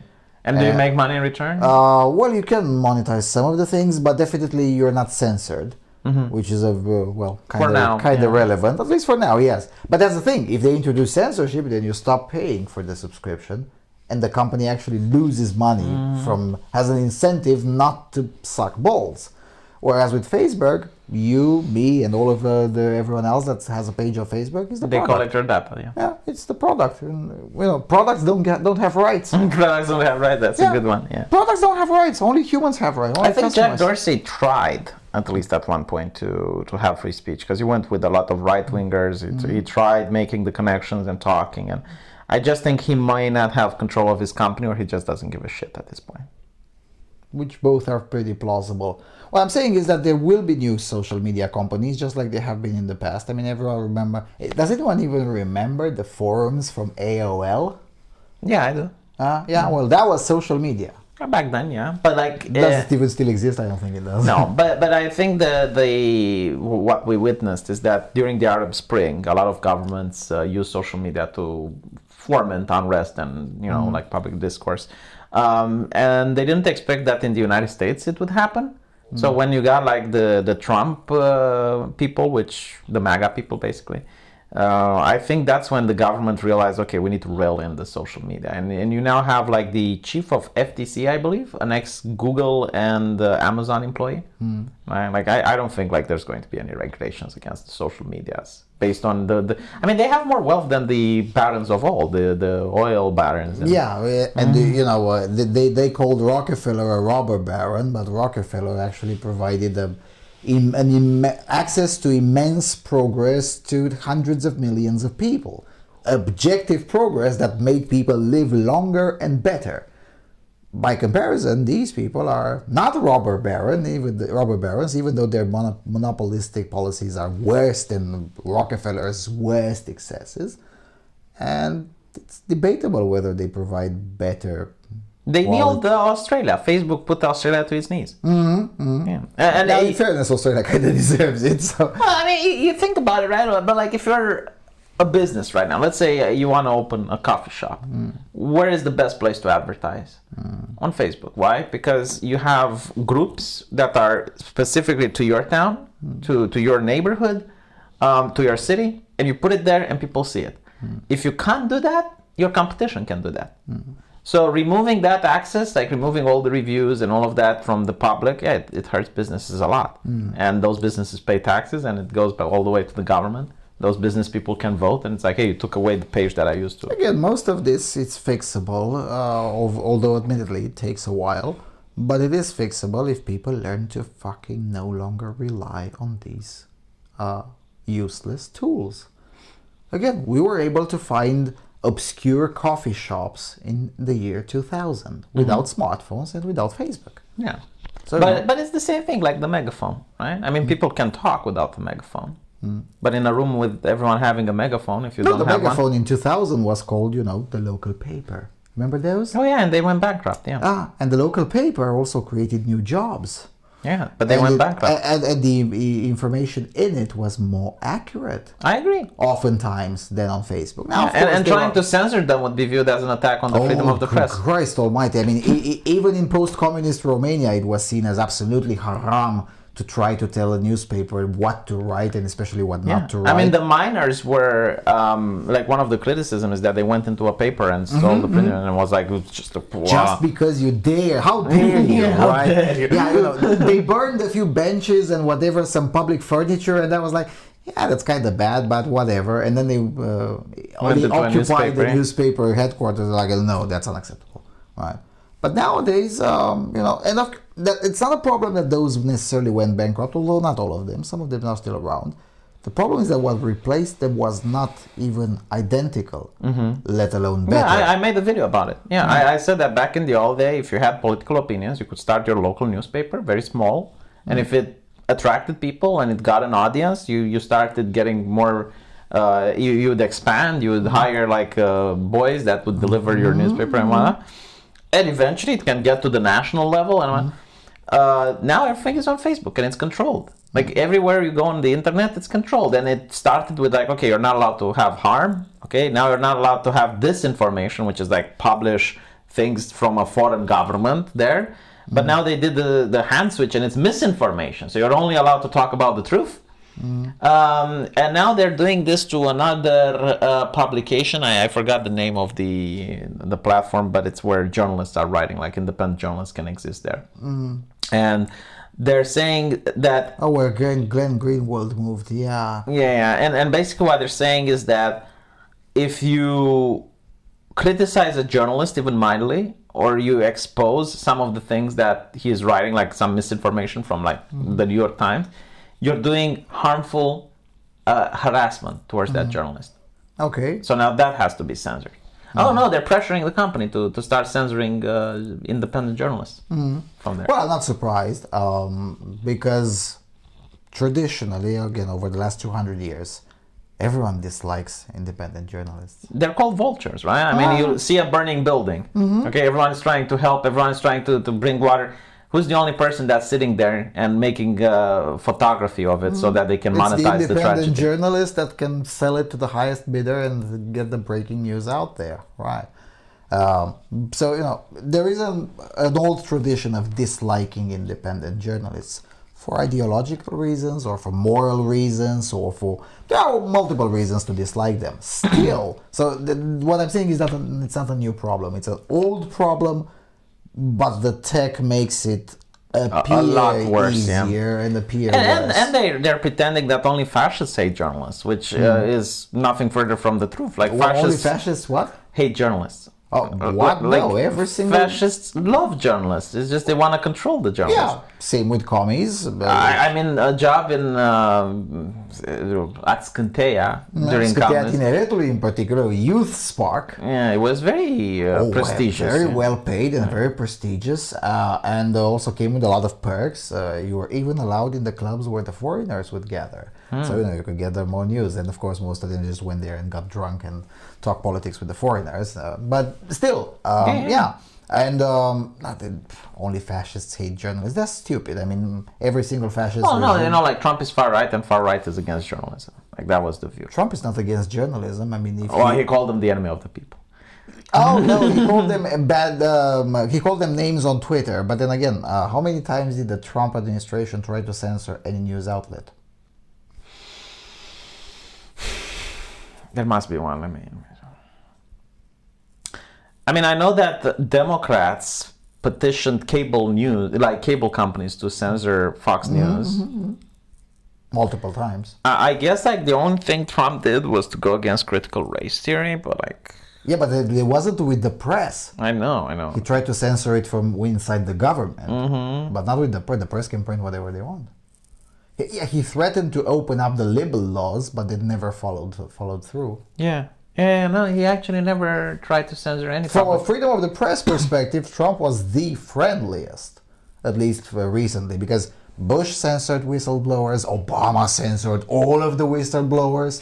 The Joe Biden administration, I expect them to censor whistleblowers. Bill Clinton, of course, tried. I think with Joe Biden, like we noticed the story about his son just getting purged from social media. Oh yeah. You're not allowed to talk about Hunter Biden. Now you are. Now you can. The elections have passed. Yeah, so of course and it showed that there were, I believe, like 5% of his voters, had they known about the story, they would might have not voted for him. Right. I don't know if it's 5, but let's say it was like a big percentage. Well, even if it's 0.05, it's still significant, because it's just another story that right. And I guess that doesn't count as election interference, right? It only counts if Russia Today runs a pro Bernie Sanders ad as a test service. Not to mention, it's like running an ad as a foreign nation. Is it really bad? I mean, don't you have ads from the US running in the UK regarding Brexit? I mean, why are we live in a globalized era, you know, like where you have information, like we talking now about American politics, isn't this it's election interference? Right, Yeah. Of course it is. Of course, it's a Romanian conspiracy. It's a Romanian conspiracy, yeah.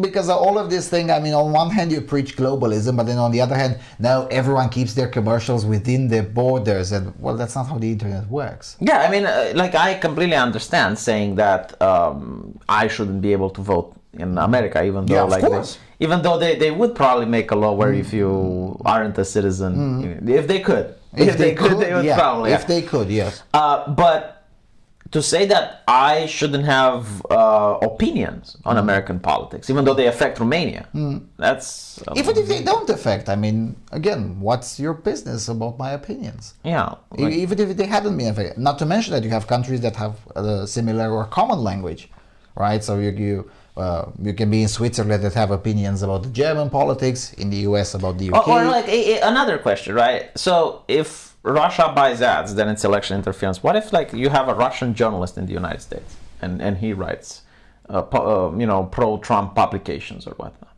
It depends on how Russian the journalist is, I guess. I mean, it's a Russian citizen or a Russian ethnic. Let's say that he's legally in the United States. He's not a citizen, but he's legally there, and he's working at a publication, and he's writing, propaganda for a presidential candidate. Would the U.S. try to ban the newspaper then? Like, would they? No, but if that publication tries to obtain accreditation to the White House or the Capitol Hill, they might have him register as a foreign agent. Yeah, but like that's not the conversation. The conversation is that social media has a duty to prevent foreign governments interfering in elections, not by committing crimes, but by simply publishing opinions or buying ads. Yeah, but how will social media determine whether that individual is a foreign agent or not? Oh, their Trust and Safety Council determines. How?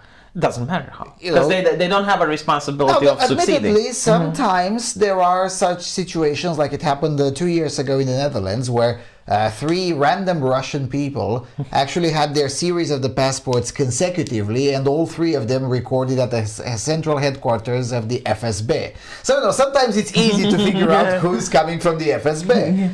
But sometimes it's not the case. So, how do you determine? Well, like all of these social media who say, oh, we got a responsibility for blah, blah, blah.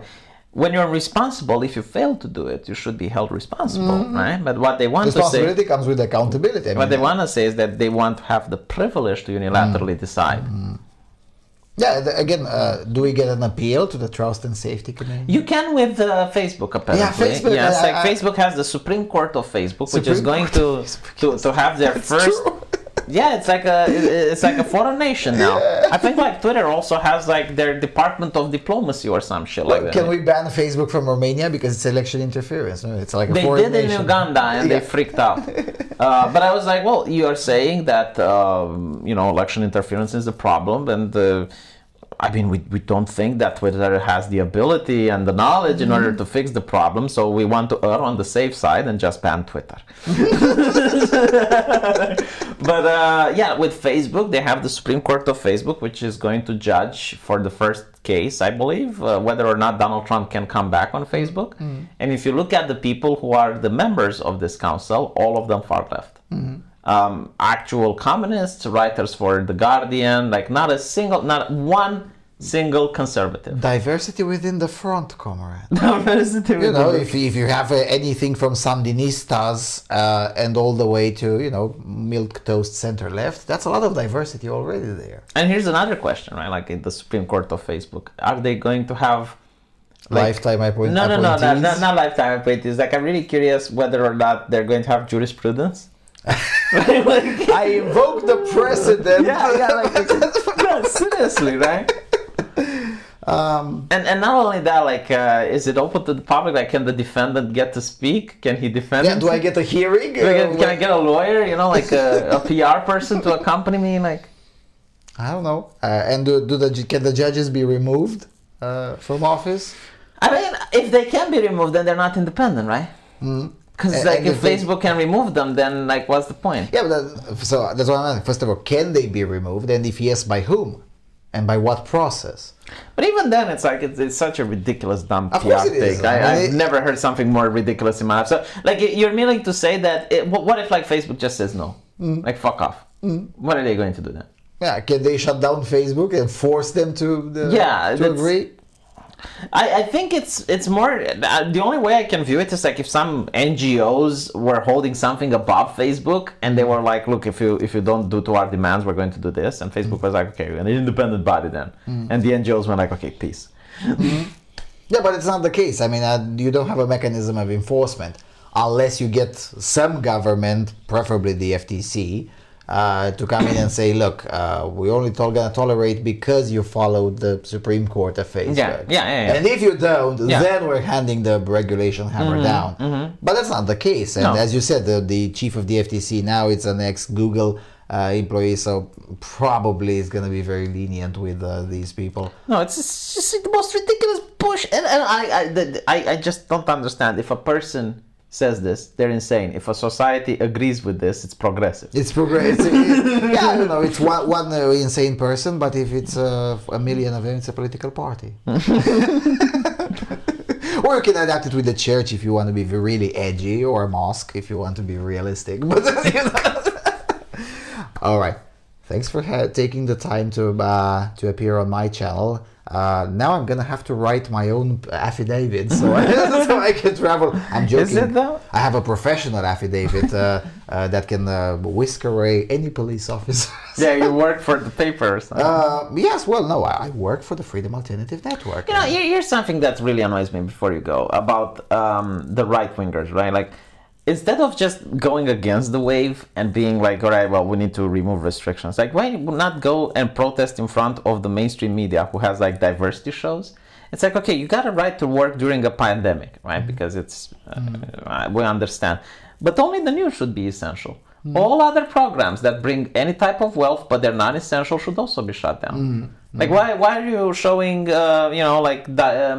entertainment shows?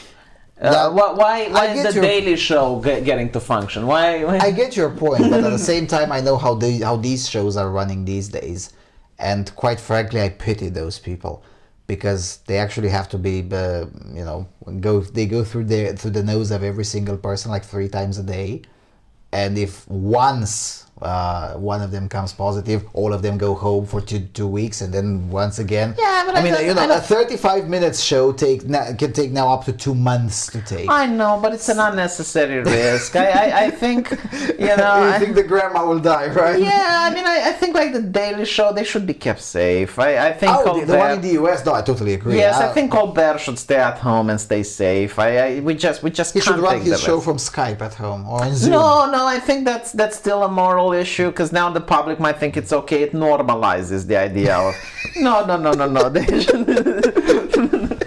Well, Cuomo stay at home to save life, but yes, he still broadcasted from his basement. I think. Yeah. Because totally no corruption there, right? So the brother of the governor is the editor-in-chief of CNN. I just don't see them working from home. I know it's a dangerous job, and again, like people who are supposed to get used to the new normal, they look at television and they see people without masks and.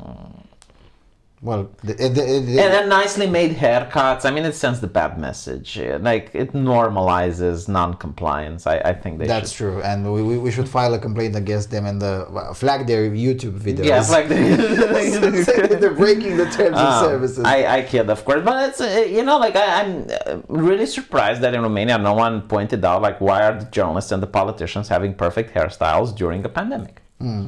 Well, because all of the hairstylists have been working. No, they were shut down. Only between March and May. No, when they were shut down, you saw politicians with perfect hair. Same in the American, by the way. In California, you see politicians, and I think there was one case where a mayor was caught going to a hair salon, and she was like, "Well, my public image is way too important." Mrs. Lightfoot. And I was like, Mrs. Lightfoot. I'm really glad you put it this way. Yeah. So now we have important and then it was non-important Nancy people. Pelosi doing her hair during the lockdowns. There should have been more of that. Actually, but Nancy Pelosi got protested pretty heavily in law. Yeah, she had the hair dryers hanging at. All right. Thanks a lot for coming. Thanks a lot, y'all, for watching. Curses down there. See you around soon. Cheers.